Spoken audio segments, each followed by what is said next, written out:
Bismillahirrahmanirrahim. Assalamualaikum warahmatullahi wabarakatuh. Saya Muhammad Qayyim bin Muhammad Khairul dari kelas 4 Ibnu Khaldun. Pada hari ini, saya ingin membacakan qiraat surah Al-Humazah. A'udzu billahi minasy syaithanir rajim.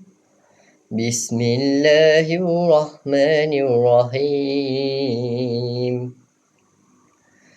Wailul likulli humazatil lumazah.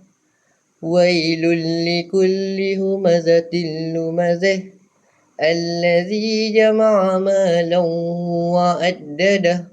Allazi jama'a malan wa addadah. Allazi jama'a malan wa addadah. Yahsibu anna malahu akhladah. Yahsibu anna malahu akhladah. Yahsibu anna malahu akhladah.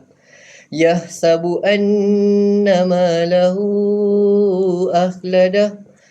Yahsabu anna malahu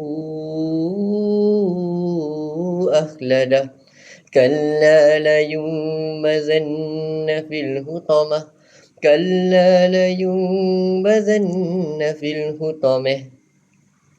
Wa ma adraka mal hutamah. Wa ma adraka mal hutamah.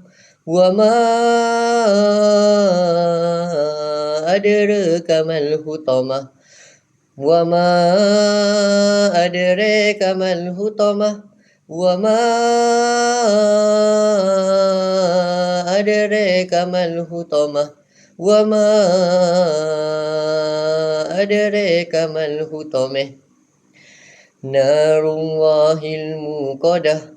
Narullahil muqadah. Allati tattali'u 'alal af'idah. Allati tattali'u 'alal af'idah. Allati tattali'u 'alal af'idah. Allati tattali'u 'alal af'idah. Allati tattali'u 'alal af'idah. Allati tattali'u 'alal af'idah. Innaha 'alaihim musadah. Innaha 'alaihim musadah.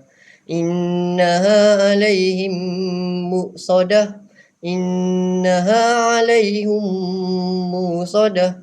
Innaha 'alaihim musadah.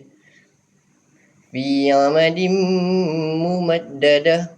Fi 'umudin mumaddadah. Fi 'umudin mumaddadah. Sadaqallahul azim.